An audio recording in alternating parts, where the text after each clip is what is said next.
Hi friends, Telugu స్టోరీస్కి స్వాగతం. నేను మీ విజయ. ఈరోజు మన కథ పేరు బామ్మ మాట బంగారు బాట. ఇంకా కథలోకి వెళ్ళిపోదాం. అనగనగా తాడేపల్లి అనే గ్రామంలో రాజయ్య అనే వ్యాపారి ఉండేవాడు. ఆమె తల్లి కాంతమ్మకు 60 సంవత్సరాలు.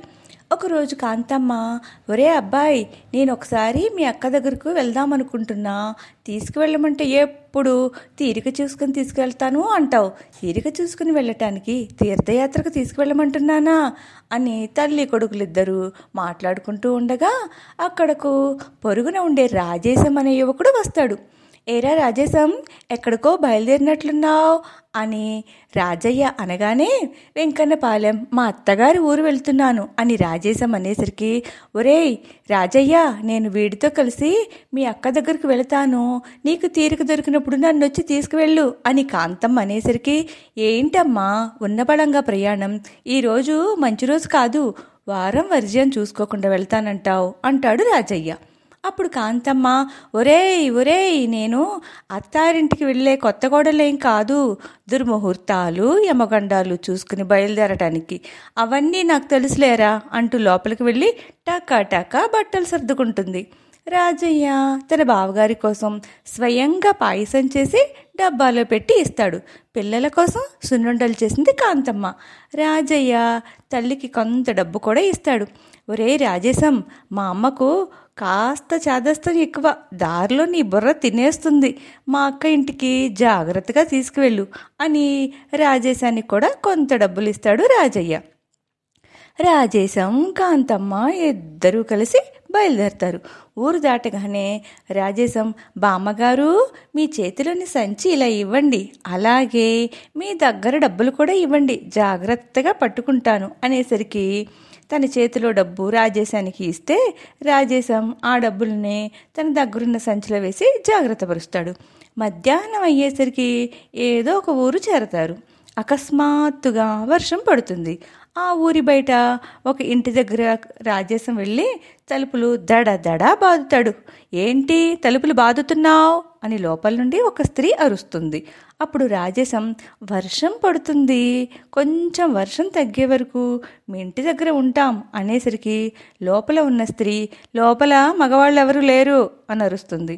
అప్పుడు బామ్మగారు కొంచెం ముందుకొచ్చి, అమ్మా, ఇతను నా కొడుకు, నీకు అన్నలాంటివాడు అనేసరికి ఆమె తలుపులు తీస్తుంది. లోపలికి వెళ్ళాక బామ్మగారు క్షణంలో మాటలు కలిపేసి ఎన్నో తరాల చుట్టరికాలను తిరిగేస్తుంది. బామ్మగారు ఆ అమ్మాయితో బీరకాయ పీసు సంబంధం కలిపేసరికి ఆ అమ్మాయి, అయ్యో బామ్మగారు, మొత్తానికి మీరు మా బంధువులు, రాక మా ఇంటికి వచ్చారు అని వద్దన్నా వినకుండా వంట చేసి పెడుతుంది.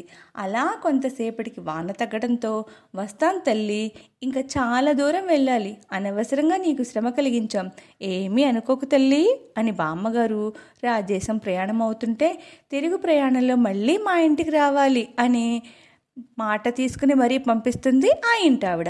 కొంచెం దూరం వచ్చాక రాజేశం, బామ్మగారు, నిజంగా ఆవిడ మీ బంధువులేనా, కొంచెం చోటు కూడా ఇవ్వనని చెప్పిన ఆమె మీ మాటగారితనంతో భోజనం పెట్టి మరీ పంపింది అంటాడు రాజేశం.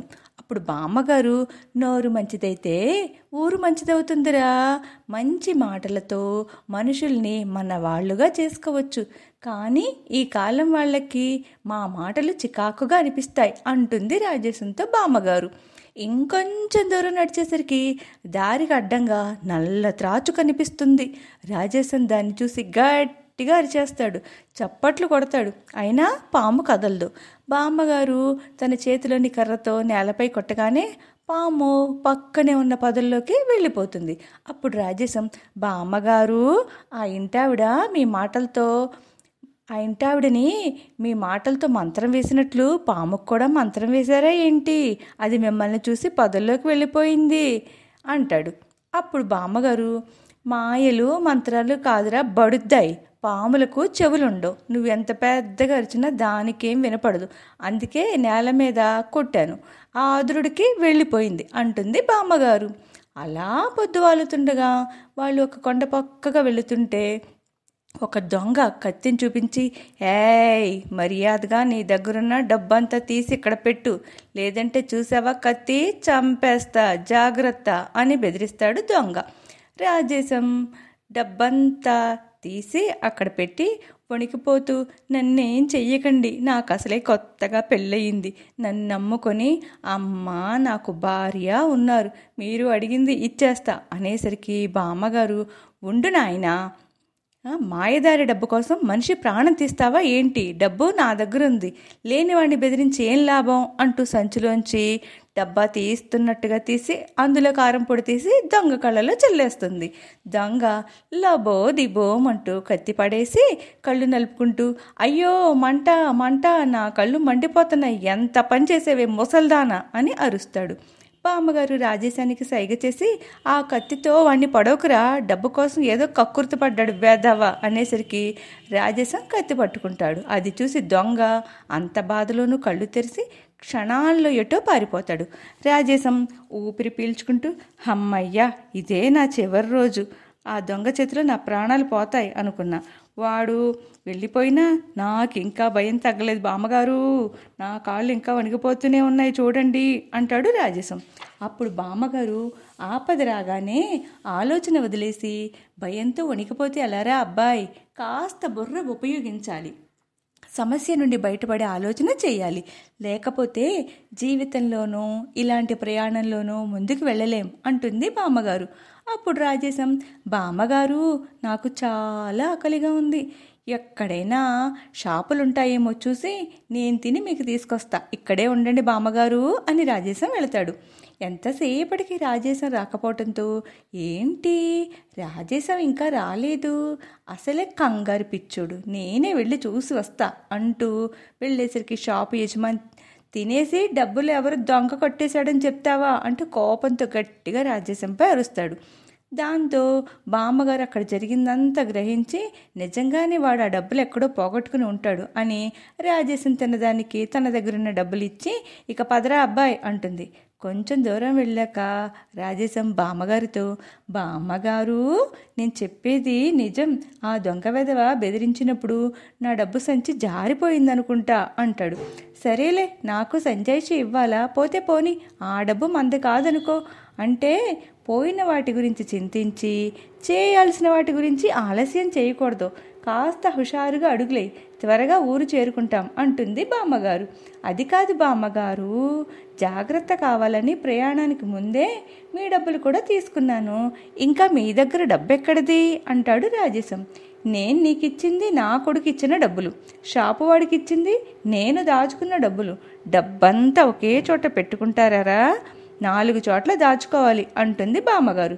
అప్పుడు రాజేశం, నేను ఒక విషయం చెప్తాను, మీరేమనుకోకండి, మనం బయలుదేరే ముందు మీతో కలిసి ప్రయాణం చేయవలసి వచ్చింది, నాకేం కర్మ అనుకున్నాను, మీతో కలిసి ప్రయాణం చేయకపోతే జీవితానికి ఉపయోగపడే ఎన్నో విషయాలు తెలుసుకునేవాడినే కాదు, నోరు మంచిదైతే ఊరు మంచిదవుతుంది, డబ్బు సంపాదించడమే కాదు దాన్ని ఎలా దాచాలి, ఆపద వచ్చినప్పుడు ఎలా ప్రవర్తించాలి అనేది చెప్పారు. ఈ ప్రయాణం జీవితంలో మరిచిపోలేని ప్రయాణం అనుకుంటూ నడుస్తూ బామ్మగారు కూతురింటి వరకు వచ్చేశారు.